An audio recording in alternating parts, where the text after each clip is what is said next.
नमस्कार दोस्तों, आप देख रहे हैं आवाज़ जनता की न्यूज़ चैनल को। अभी हम उपस्थित हैं पटना के वार्ड नंबर 3 में और हमारे साथ जुड़ रहे हैं उज्ज्वल कर्तव्य एनजीओ चलाते हैं और सर जुड़ रहे हैं। उनसे मैं आपका परिचय करवाता हूँ आप लोग का। आप अपना परिचय सर बता दीजिए।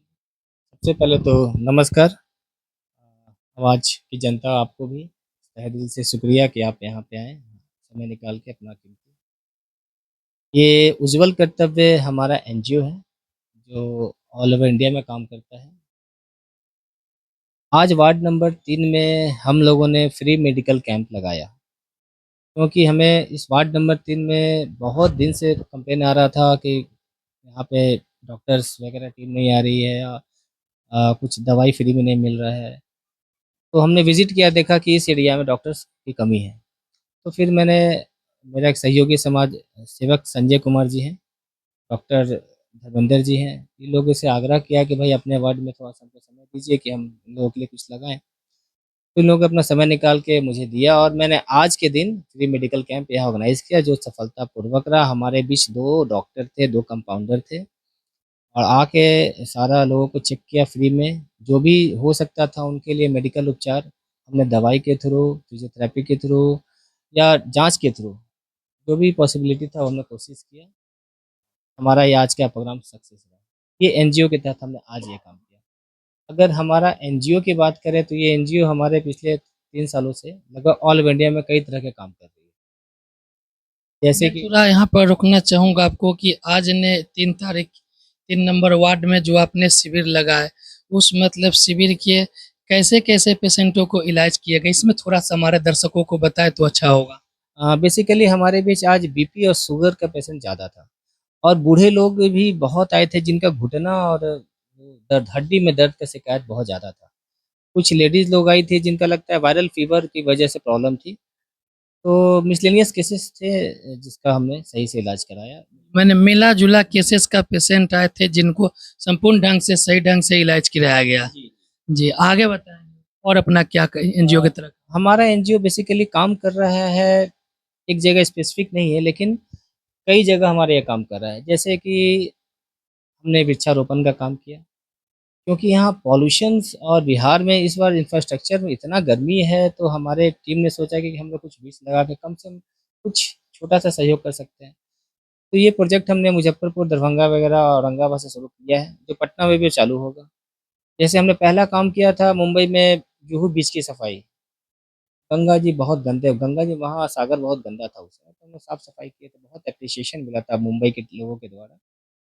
और यहाँ पे भी गंगा में बहुत गंदगी फैल गई है। गंगा का ये पानी जो बढ़ा ना, तो दिख रहा है कि इसमें जो है आस-पास इतना कचरा लोग है, तभी हम सोच रहे हैं कि उसको कुछ साफ-सफैया पे ध्यान दें। उसके अलावा हमारा एक प्रोजेक्ट चल रहा है गोधुली, जिसमें गाय का रख-रखाव और ओरिजिन फूड्स जो होते हैं, हम लोग जितना आजकल के खाने-पीने का जो साग-सब्ज़ी आ रहा है, वो भी बहुत आजकल सही नहीं है, जो हमारे बॉडी पे अनुकूल प्रभाव नहीं पड़ रहा है। तो ऑर्गेनिक फूड की हम लोग प्रोजेक्ट सोच रहे हैं। गोधुली जो गाय-वाय इधर-उधर रहता है, वो हम लोग को जगह सेवा सत्कार करना। साथ ही साथ हम लोग ओल्ड शेल्टर होम का भी एक प्रोजेक्ट ला रहे हैं, जिसमें यहाँ तो कम लेकिन मेट्रोपॉलिटन कल्चर में ये ज़्यादा है कि बूढ़े लोग अपने आप को न्यू जनरेशन और ओल्डर जनरेशन में थोड़ा-सा डिफरेंसेस हो रहा है। पाता उनका मेडिकल नहीं हो पाता है। उन सब के लिए भी शेल्टर होम की व्यवस्था कर रहे हैं। तो हमारा ये एनजीओ बहुत तरीके का काम करता है। अगर ये कहें कि किसी एक चीज़ में, तो अभी हम लोग उस चीज़ में नहीं है।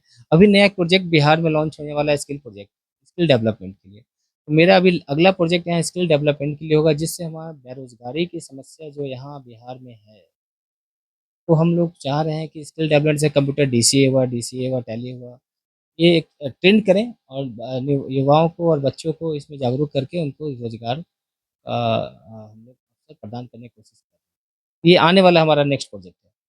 स्किल डेवलपमेंट युवाओं के लिए प्रोजेक्ट आने वाला आपका नेक्स्ट मतलब इंस्टॉलमेंट हाँ, हुआ नेक्स्ट हम इसका। लोग का अभी प्रोग्राम ये हुआ बिहार आपका पटना जो में। बिहार पटना में इसको स्किल डेवलपमेंट हाँ, के रूप में युवा युवतियों को आप आगे वाले जनरेशन में इनको बताएँगे स्किल के रूप में कि किस तरह से मतलब कि स्किल का डेवलपमेंट हुआ जा सके। और बताएँ? और उसके बेसिस पे जॉब ऑब्टेन करें। उसके बेसिस पर जॉब भी क्रिएट करवाएँगे हाँ, लोगों को। जी हाँ, क्योंकि बहुत सारा छोटा-मोटा आते रहता है बिहार सरकार का, जिसमें डाटा ऑपरेटर से लेके हार्डवेयर का कंप्यूटर हुआ, डीएचए हुआ, तो टैली है, शॉर्ट टाइपिंग है, आते रहता है। तो हम लोग इसमें छोटा-छोटा जीविका के थ्रू करके काम यही है हमारा। आपने बताया कि विचरण पशुओं का व्यवस्था कर रहे हैं, उसके बारे में थोड़ा हमारे दर्शकों को एक आध लाइन क्लियर करके बताएं थोड़ा इसमें सा। क्या है ना सर, ये एक गोधली प्रोजेक्ट है, जो हमारा गोधली प्रोजेक्ट अभी चलने वाला है सिल्लीगुड़ी में, ठीक है? वहाँ पे एक चूँकि क्लाइमेट वहाँ का कुछ साफ़ है और वहाँ गाय का रख-रखाव की व्यवस्था उस एरिया में हमारा एक टीम जैसे ऑल हमने कहा कि ऑल इंडिया काम करता है। तो हमारी टीम दिल्ली, मुंबई झारखंड, तमिलनाडु, केरला, सिल्लीगुड़ी, वेस्ट बंगाल सब जगह है। तो हम लोग का टीम है जो लगभग 12 लोगों का टीम है इस एनजीओ में, जो हम लोग अपने जिला में अपने सॉरी स्टेट में काम करते हैं। बिहार का हम देखते हैं, उसी तरीके से दिल्ली का कोई और, मुंबई का और। तो हमको सिल्लीगुड़ी से कहा है कि वहाँ की गाय आवारा पशुओं का जो गाय के साथ रख बड़ा गंदा वहाँ उनके साथ बिहेवियर हो रहा है। तो उनको हम लोग केयर टेकर के रूप में जो गाय विचरित इधर-उधर समाज में रोड पे बिना केवल गाय ही कि विचरण हुए सभी पशु आ जाएँगे उसमें? अभी सिर्फ़ गाय की बात कर रहे हैं, क्योंकि हमारा प्रोजेक्ट उन्हीं से है, क्योंकि गाय माता दूध देती है, तो गाय माता के लिए हम लोग सोचते हैं, बचपन से ही जानते हैं, देखते हैं। उनके लिए थोड़ा-सा सोचे हैं कि कुछ उनके लिए आपने ध्यान दिए कि गाय ज़्यादातर भटक जाते हैं और जानवर का लोग व्यवस्थापन ढंग से कर लेते हैं।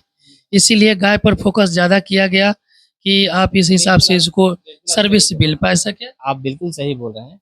इसी प्रोजेक्ट के तहत कि विकसित उसका जो है रख-रखाव ठीक से नहीं हो पा रहा है, जिसके लिए हम लोग सोच रहे हैं कि जितना हो सके संभव, चूँकि हम लोग अपना इंडिविजुअल अपने पैकेज से ही करते हैं, कोई अभी किसी का हम लोग का सोर्स नहीं है, किसी तरह फंडिंग नहीं है, किसी तरीके का कोई किसी के सहयोग भी नहीं है। तो चूँकि हम लोग अपने-अपने पैकेज से ही काम कर रहे हैं, जैसे हो सकता है। और आपने एक ये भी चीज़ बताया कि लीगल एडवाइस भी समाज को गरीब-गुरबा, शोषित, वंचित को देते हैं। उसके बारे में थोड़ा-सा हमारे दर्शकों को बताएँ कि क्या सपोर्ट कर सकते हैं बिहार के जो शोषित, वंचित, गरीब लोग हैं, दावा-कुचला जो लीगल एडवाइस के लिए परेशान रहते हैं, आर्थिक परेशानी में भी रहती है, उसको थोड़ा-सा बताएँ क्या बात करना चाहते हैं उसके लिए? जी, जी। चूँकि मैं खुद एक अधिवक्ता हूँ, पटना उच्च न्यायालय में काम करता हूँ, तो मुझे आए दिन अपने गरीब तबका के लोगों के फ्री लीगल एड के लिए जो भटकते हैं, जेल में ऐसे लोग जो हैं वहाँ पे कैद के रूप में, जिनको यहाँ तक नहीं पता है कि उनको जेल से बाहर कैसे निकलना है। उनको इतना लीगल अवेयरनेस नहीं है कि एक छोटे से अपराध में इतने सालों से अंदर पड़ेगा। तो हमने एक प्रोजेक्ट सोचा था कि अपने जेल खाना से वहाँ से ऐसा लोग आरटीआई के थ्रू मँगा के कौन लोग कैसे लोग हैं जिसको वहाँ पे फ्री लीगल एड चाहिए, जिनको का वकील का फ़ीस जो अपने पैकेज से नहीं दे पाते हैं और अवेयरनेस का कमी है, उसके लिए हमारा टीम एक अलग से ही काम करता है, जिसको हम लोग 10 लोग हैं इस टीम में बिहार में ही, जो एडवोकेट्स ही लोग हैं। उनको प्रोजेक्ट हम लोग देते हैं कि भाई अपने ज़िला में आप जो है फ्री लीगल एड कीजिए। जो वहाँ गरीब लोग कोर्ट में आते हैं, जिनके पैसा आप जो नहीं दे सकते हैं, उनको हम लोग देते हैं कि हम लीजिए आप बिल लीजिए, ट्रायल कराइए, अपीयरेंस कराइए, जो भी है लीगल जो भी है, या लीगल हेल्प से नॉलेज चाहिए, जानना चाहते हैं, घरेलू हिंसा है, बहुत सारा चीज़ है। तो उसपे हम लोग अवेयर करते हैं कि नहीं, आप इस तरीके से नहीं, इस तरीके से काम करें। जहाँ तक हो सकता है संभव प्रयास हम लोग इस एनजीओ के थ्रू भी करते हैं।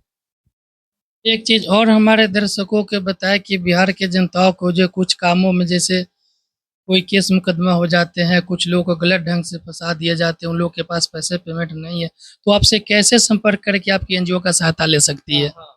ये हमारे एनजीओ के थ्रू हमारा जैसे कि नंबर है, आप तो आपके माध्यम से हम चाहेंगे कि समाज में फैले ये बात कि मेरा नाम जैसे धनंजय कुमार के रूप में हमारा नाम नंबर है। आप उस पे कॉन्टैक्ट कीजिए और मैं फ्री में ही, मैं ओपन मीडिया के सामने बोल रहा हूँ, मैं फ्री में ही उनका लीगल जो हेल्प हो सकता है मैं करूँगा। अपना कॉन्टैक्ट नंबर हमारे दर्शकों को न्यूज़ मतलब चैनल के माध्यम से ही बता दें कि उनको ज़हन में रहे, 2 बार करके बताएँ। जी, जी, जी। मैं बताता हूँ अपना नंबर और साथ ही साथ अपना जीमेल आईडी देता हूँ। हो सकता हूँ कि कॉल अटेंड ना कर पाऊँ, तो मुझे मेल पे आप कॉन्टैक्ट कर सकते हैं।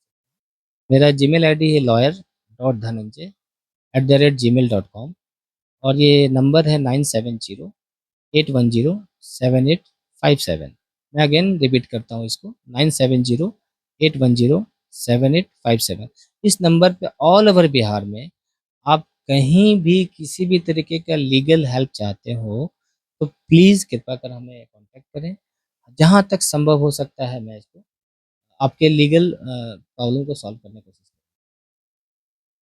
ये मैसेज मैं मीडिया के थ्रू समाज में देना चाहता हूँ। हमारे साथ जुड़े थे संजय जी, जो उज्ज्वला उज्ज्वला कर्तव्य करके एनजीओ चलाते हैं, और काफ़ी सारी चीज़ों का आप लोगों के सामने इन्होंने बताया कि किस तरह से हम वृक्षारोपण के लिए, गाय माता के लिए काम करते हैं। लीगल एडवाइस देने का वर्क हम लोग मुफ्त में कराते हैं, और किसी भी गो आज मेडिकल कैंप भी लगाए और स्वास्थ्य पर भी ध्यान देने का काम करते हैं। एजुकेशन पर भी आपका कोई राय है क्या एजुकेशन के लिए? शिक्षा के ऊपर तो हमारा प्रोजेक्ट है, जैसे बिहार में शिक्षा का तो बहुत ही दयनीय स्थिति है। हमने इसके रिगार्डिंग अभी तो कुछ ऐसा प्रोजेक्ट हमारे सामने नहीं दिखा है, लेकिन हमारी टीम जो है इसके ऊपर बात चल रही है कि बिहार में कम से कम स्किल डेवलपमेंट एक साइड से प्रोजेक्ट इसीलिए किया गया कि जी, आपने स्किल डेवलपमेंट की बात की कि जो युवा स्किल डेवलपमेंट लेना चाहते हैं उसके लिए भी हम काम करने करेंगे। एग्जैक्टली मैं वही बोल रहा हूँ कि शिक्षा के संदर्भ में हमारा स्किल डेवलपमेंट का प्रोजेक्ट काम करेगा। और इन्होंने शिक्षा को भी इसमें काम करने के लिए स्किल डेवलपमेंट को जोड़ ही चुके हैं सर।